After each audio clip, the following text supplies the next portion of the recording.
get this victory over BC? I mean, this is huge. Obviously, to beat a Power 5 team, a team that we haven't beaten yet in history, is huge. And, for this team to really do it, the team that's kind of trying to flip the switch and change this program, for us to do it this year is obviously really exciting. I'm so proud of these guys. You made play after play in that fourth quarter. What was going through your mind? I mean, just make a play. Obviously, it was a one-score game. Defense was playing well the whole time, and when we needed to, guys were making plays. So I was just trying to be a part of that.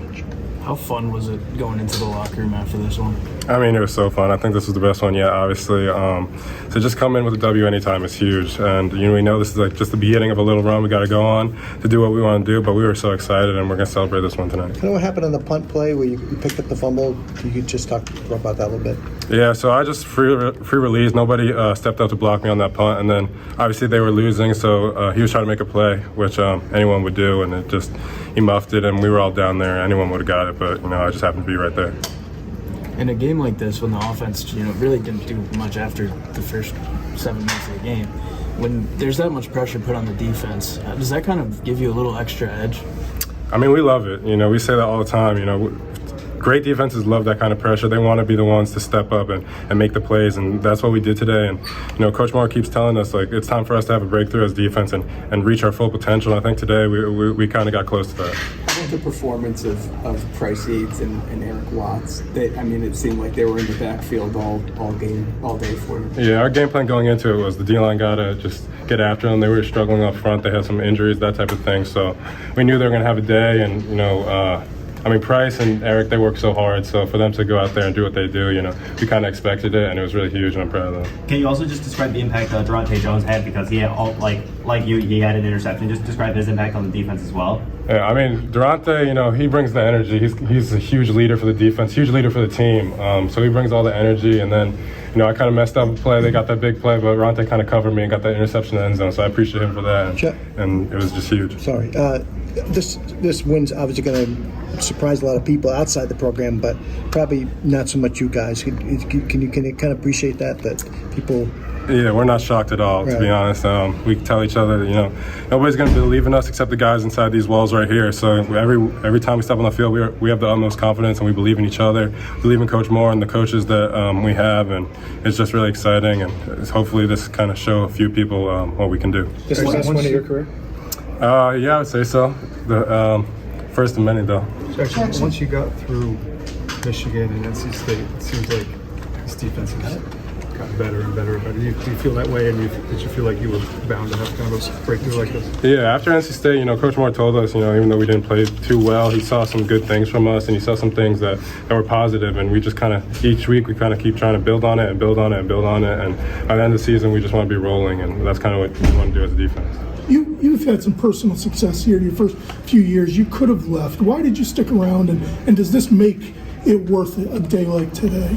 Anytime you kind of go through ups and downs and grind it out and finally reach that success, it makes it feel that much sweeter. So it's really exciting, and to do it in Connecticut, where I'm from, is huge. And the guys in that locker room, I couldn't leave. Those are my guys for the rest of my life. So I love them, and I appreciate them. And there was really no thought about me ever abandoning them or leaving them, especially with Coach Moore coming in. He's such a great coach. Jackson, Coach said that what you did in the fourth quarter, use his words, is the way a guy leaves a legacy. Are you proud of the legacy that you're starting to leave here? Yeah, but I think this is just a start, really. It was a good game, I think. I think there are things to improve on, but I think this is just a start for me and for this entire defense, entire team. I think we kind of said this win is kind of going to get us rolling and start a new chapter in UConn football, I think. Did it feel any more significant, being a team that's kind of a geographical rival? Yeah, personally, they kind of recruited me a little bit that I wasn't good enough for their standards, I guess. So it feels good to play them and kind of get this win. Even for, being a Power 5 team for you guys. Yeah, Power 5 team, and a team that we've never beat before, so it was definitely huge for this program. Where's the progress in this defense come from? You guys, it wasn't so long ago, people would say you were a laughing stock in the country. How has it turned around so quickly? I mean, I think it starts with Coach Moore. You know, he's a genius when it comes to football, and he's taught us so much. Just as the season's gone on, I can see how much people have learned the game of football and how much they've improved with our technique and our schemes and that type of thing. But, you know, I think just everyone's hard work and everyone's dedication. You know, there's not a guy in that locker room that's not all in, that's not all bought in. So when you have guys like that, it's easy to find success. When you're facing a guy with the talent of like a Zay Flowers, how do you approach, you know, trying to limit him as much as you can, you know, keep him from really taking over the game? I mean, you got to know he's going to make some plays. That's just good players make plays, so you just got to be able to figure it out. And Coach Moore put a great game plan together for him, and we knew what they were liking to do, and we knew they were going to go to him. Obviously, he had like 3 times the amount of targets than any other person on the team, so we knew they were going to go to him. But everybody just locking in and focusing and doing their job, and we knew we could make plays. Moore doesn't send you a hole, so a couple of times a game. So when you do get sent, when you get to pin yours back, you really want to make it count. Is that the mindset? Yeah, definitely. My mindset is when I look at the sideline and I see it's the blitz, you know, I got to get there. It's got to be me. So anytime I go, you know, that's kind of my mindset. I try to get there and try to make the most of my opportunity. So this package is that I don't know if they ran it today, but it's a couple of times when you and Chris both get after it. It kind of looks like you're going through the same gap. Is that the plan, or does it just kind of open up for you sometimes like that? Or that's kind of the plan, kind of scheme. Try to get 2 guys on one blocker, and he has got to choose one. So. Yeah. Jackson, do you remember the first conversation that you had with Coach Moore when he came in last year? I guess he probably went to the Clemson game. It was the game that he came to. Remember your first conversation with him and what he said to you? Yeah, I remember coming off the sideline after the Clemson game. He kind of just said, you know, like, we're going to figure this out. We're going to turn this around. So he obviously saw something in us there, even when we were struggling, that he knew he had something here and he could turn it around. And, I mean, he's done a phenomenal job. I don't think you could do any better, and he's such a great coach, and I appreciate him for everything he's done. How much of it in the second half did you kind of think back to Ball State, or did you at all? With how that happened? Yeah, definitely. I mean, when we came into the locker room, we said, Ewat said, you know, remember what happened last week? We don't want to feel that again, and we just want to come out and keep rolling and keep our foot down on the pedal. And that's what we did as defense, and it was really good to see. I know your job is to keep your head down and focus on, you know, what you can control on the field, but do you sense the excitement from the fan base, you know, the people in the stands?